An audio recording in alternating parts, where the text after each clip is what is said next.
Flamengo chegou em Confins e não tem nenhum policiamento, não tem nenhuma segurança, não teve escolta nenhuma da gente até aqui. Paramos no trânsito. Não sei o que está acontecendo aqui em Belo Horizonte, quando é no Rio de Janeiro tem escolta para todo mundo.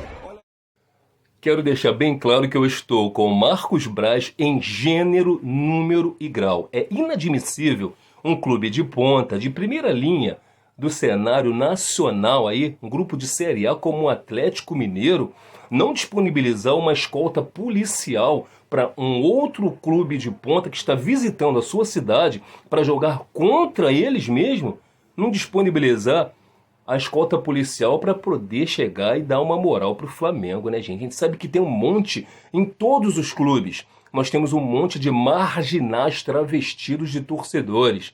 E não haver uma escolta policial para o Flamengo é inadmissível. Eu estou com o Marcos Braz, porque não adianta, irmão. Os caras chegam aqui, tem todo o aparato, né? Toda a segurança. Aí a polícia já interviu, já falou que mas não tem torcedor, não tem torcida, que eles disponibilizaram uma escolta de uma polícia inteligente que nunca ninguém viu, não existiu. Então Marcos Braz soltou a braba, largou o aço e, na minha opinião, com toda razão. Bom, já estamos lá.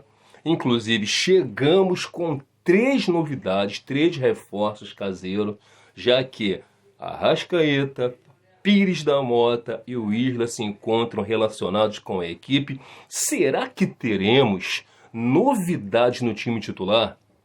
Bom, o que a gente sabe é o seguinte, não sei se vocês lembram, mas vale lembrar que o Rogério Ceni, enquanto esteve lá no Fortaleza, ele pediu demais a contratação por empréstimo do Pires da Mota, gostando demais do atleta, acreditando que seria benéfico para o Fortaleza ter o atleta jogando em sua equipe. O Pires da Mota voltou. Será que teremos novidade na equipe titular? Uma volância formada, por exemplo, por William Arão e Pires da Mota? Um Ilharão voltando para a zaga e a volância formada por Pires da Mota e João Gomes, o que a gente sabe que estão os 3 lá e que provavelmente teremos o Isla e o Arrascaeta no time titular. Agora, como ele formará a situação de o Ilharão na zaga ou na volância, a gente ainda não sabe. Vamos falar por aqui uma provável escalação que, de repente, quem sabe, talvez a gente se surpreenda na hora dele jogar a escalação que vai ser a titular.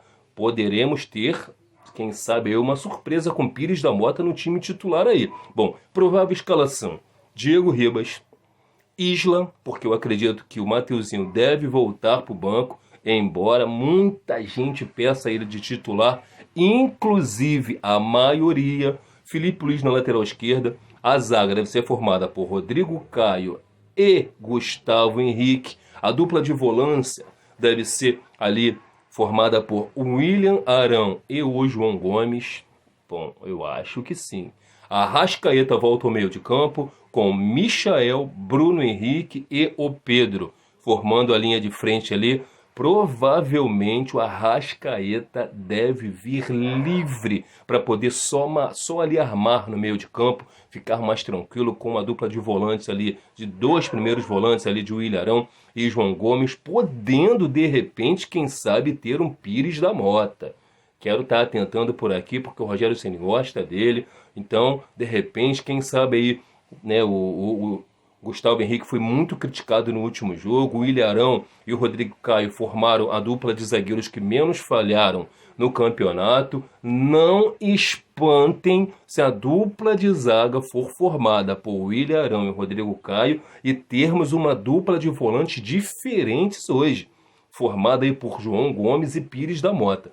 Vamos aguardar cena dos próximos capítulos, ok? O que a gente sabe é o seguinte, que o Arrascaeta vai estar jogando e ele, Arrascaeta, é o maior artilheiro do novo Mineirão, com 31 gols após a tal reforma que rolou lá no Mineirão, e ele é o carrasco do Galo. Até aqui, quando ele esteve, foram 31 gols, sendo 30 pelo Cruzeiro e 1 pelo Flamengo. E hoje o Galo está sem seu maior jogador, destaque, Nacho Fernandes.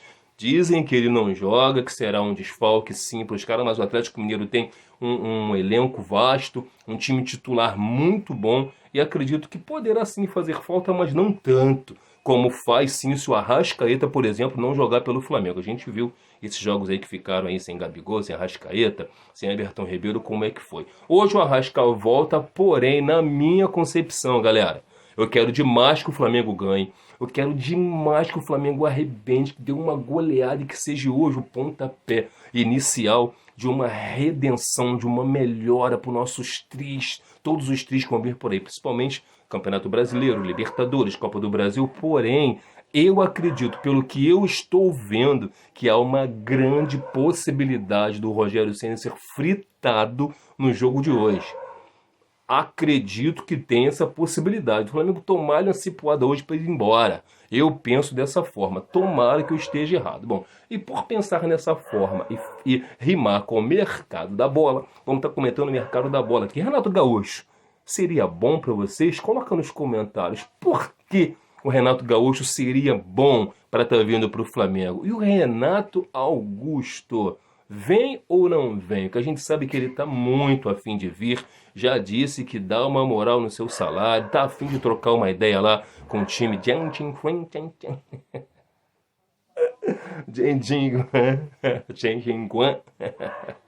E o Kennedy está perto, mas o Thiago Mendes... Pois é, o vascaíno que manda em tudo lá, o tal do Juninho, pernambucano, tá, rapaz, segurando a onda e não quer facilitar pro Flamengo. E já disseram o seguinte, a gente empresta, mas com a obrigação de compra. E o Flamengo quer com a opção de compra. Se for obrigação de compra, provavelmente o argumento vem só se afastando. É mais ou menos por aí. Bom, primeiro foi o Cenk. E agora foi a vez do Atlético de Madrid, que desistiu da contratação do Rodrigo Muniz, já que o Flamengo foi complicando, aumentando, os caras desistiram. E no momento só o Al Nassr ainda está afim da contratação do Muniz. Vamos esperar cena dos próximos capítulos, mas eu trarei tudo para vocês aqui. E em relação ao novo treinador do Flamengo, tem um espanhol que tá falando aí, pois é, na Rádio Play lá em Equador, né, no Equador, lá em Guayaquil, ele trouxe aí, a rádio trouxe uma entrevista na coletiva do técnico Ismael Reis Calvo, um espanhol, ex-jogador, né, de futebol, jogando por times grandes na Europa, inclusive jogador do Valência. Chegando ao fim do seu contrato, a diretoria ainda não renovou. Aí ele foi chamado para uma tal de uma coletiva de imprensa nessa Rádio Play aí. Aí o cara, né, aproveitando o pico de audiência que tava, para ele dar moral para ele mesmo, sabendo que falar do Flamengo é uma ótima coisa por causa disso daqui, né? Quando eu tava ali no pico de audiência, ele me vai e solta isso daqui. O Flamengo me procurou, mas eu recusei. Meu irmão, todo mundo sabe que se falar do Flamengo, aumenta o seu salário, aumenta a sua negociação, há uma grande possibilidade de uma transferência. Bom, só sei de uma coisa, Bruno Spindel acabou de falar que não houve nada, nenhum contato com esse senhor, absolutamente nada. E na minha opinião, ele está fazendo igualzinho o Renato Gaúcho fez, usando o Flamengo para o próprio Emelec renovar o seu contrato, pagando mais, igual o Renato fez com o Flamengo em 2 ocasiões. O Renato usou o Flamengo, todo mundo lembra aqui, em 2 ocasiões para aumentar o seu salário, para renovação do seu contrato.